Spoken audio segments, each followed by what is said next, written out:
Hello everyone welcome to ब्रोडक्स। आजको यो भिडियोमा म हजुरहरूलाई कसरी चाहिँ ब्रोडक्स अनि पठाउ पार्सल गर्न सकिन्छ अनि ब्रोडक्समा आएको अर्डर्सहरूलाई चाहिँ कसरी पठाउ पार्सलमा सिधै पठाउन सकिन्छ भन्ने कुरा सिकाउन गइराखेको छु। त्यसको लागि चाहिँ हजुर फर्स्टमा ब्रोडक्सको ड्यासबोर्डमा लगइन गर्नु होला अनि त्यसपछि हजुरको यता साइडमा चाहिँ ब्रोडक्स एप्स स्टोर भनेर हुन्छ त्यहाँ जानु होला। यहाँ गइसकेपछि चाहिँ हजुरको विभिन्न प्लगइन्सहरू हुन्छ त्यहाँ चाहिँ हजुरको पठाउ पार्सल्स भनेर देख्नुहुन्छ। त्यसलाई चाहिँ इन्स्टल गर्नु होला, कन्फर्म गर्नु होला अनि रिलोड गर्नु होला। रिलोड गरिसकेपछि हजुरको यता साइटमा चाहिँ पठाउ पार्सल भनेर आउनुपर्छ। यसलाई नि क्रिडेन्सल्सहरू चाहिँ मागेको हुन्छ। त्यसको लागि चाहिँ फर्स्टमा हजुरले पठाउको क्रिडेन्सल्सहरूको लागि चाहिँ हजुर पठाउको ड्यासबोर्डमा लगइन गर्नुपर्ने हुन्छ अर्को ट्याबमा। अनि हजुर चाहिँ यता साइटमा क्लिक गरेर डेभलपर्स एपिआईमा जानु होला।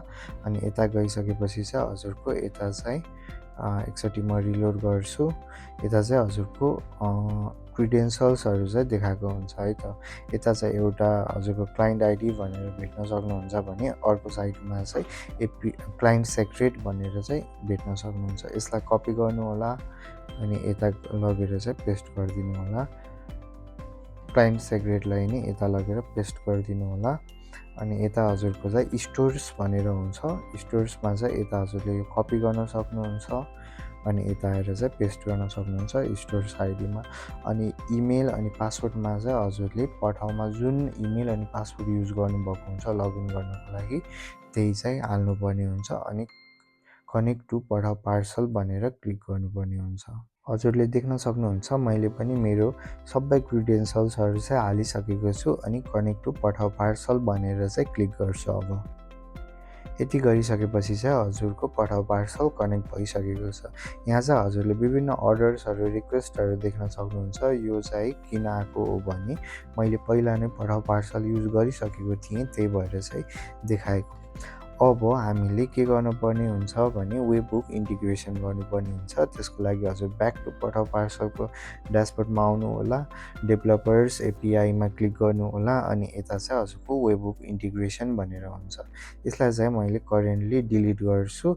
हजुरको फर्स्टमा चाहिँ केही हुँदैन, मैले पहिला चाहिँ सेटअप गरिसकेको भएर चाहिँ त्यो देखाएको। अब हजुर चाहिँ यता जानु होला अनि त्यसपछि गेट वेबबुक गर्नु होला। त्यसपछि यसलाई कपी गरिदिनु, वेबबुक युआरएललाई यता पेस्ट गरिदिनु अनि हजुरको वेबबुक सेक्रेटमा जानु होला अनि दिनु होला। मेक स्योर यो सबै चेक भएको हुन्छ। यहाँदेखि चाहिँ हजुरले चेक गर्न सक्नुहुन्छ सबै।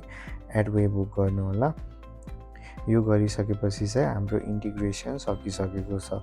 म अब हजुरहरूलाई चाहिँ अर्डर्स कसरी चाहिँ ब्रोडक्सबाट पठाउमा पठाउन सकिन्छ भनेर देखाउँछु। त्यसको लागि चाहिँ हजुर सिधै ब्रोडक्सको ड्यासबोर्डमा जानु होला। ब्रोडक्सको ड्यासबोर्डमा गइसकेपछि अर्डर्समा जानु होला। यहाँ चाहिँ हजुरको सबै अर्डर्सहरू चाहिँ देखिन्छ अनि हजुरले कुन अर्डर्सलाई चाहिँ पठाउ पार्सलमा पठाउने हो त्यो अर्डर्सलाई चाहिँ सेलेक्ट गर्नु होला।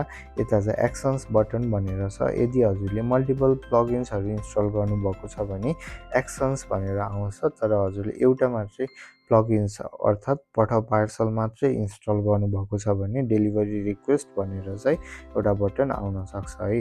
अहिलेको लागि चाहिँ म हजुरको एक्सन्स बटनमा क्लिक गर्छु, डेलिभरी रिक्वेस्ट पठाउ पार्सलमा क्लिक गर्छु अनि त्यसपछि हजुरको यता चाहिँ मैले लोकेसन सेलेक्ट गर्नुपर्ने हुन्छ।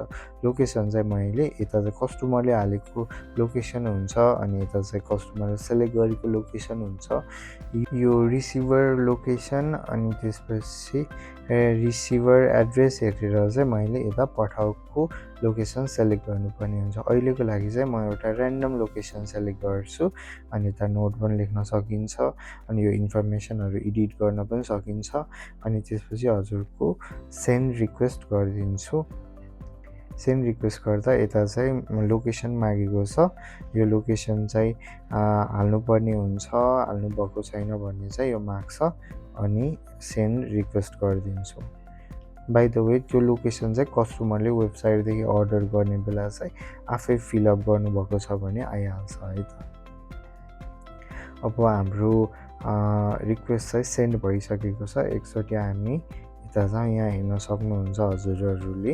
यहाँ चाहिँ मेरो एउटा रिक्वेस्ट क्रिएट भइसकेको छ हैन। अनि अब प्रोडक्ट्समा गएर पनि हजुरले यता पठाउ पार्सलमा जानुभयो भने मजाले देख्न सक्नुहुन्छ कि यता चाहिँ हाम्रो अर्डर चाहिँ एउटा टोटल अर्डर अनि सेन्ड अर्डर चाहिँ एउटा भएको छ अनि फिल्ड चाहिँ भएको छैन हैन। अनि यता क्लिक गर्न सक्नुहुन्छ भ्यू अनि यतादेखि चाहिँ हजुरले कुन अर्डर के पठाउनु भयो भन्ने कुरा चाहिँ डिटेलली हेर्न सक्नुहुन्छ है।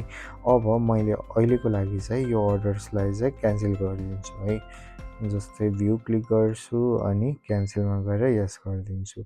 यति गरिसकेपछि चाहिँ एकछिन वेट गरौँ अनि यहाँ आएर हामीले रिलोड गरौँ हैन।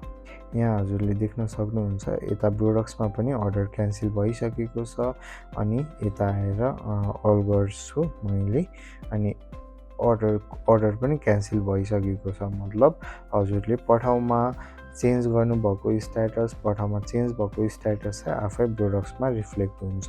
यदि हजुरको यो वेबहुक इन्टिग्रेसन गर्ने बेला चाहिँ मिस्टेक भएको छ भने हजुरको यो रिफ्लेक्सन चाहिँ प्रोडक्ट्समा देखाउँदैन।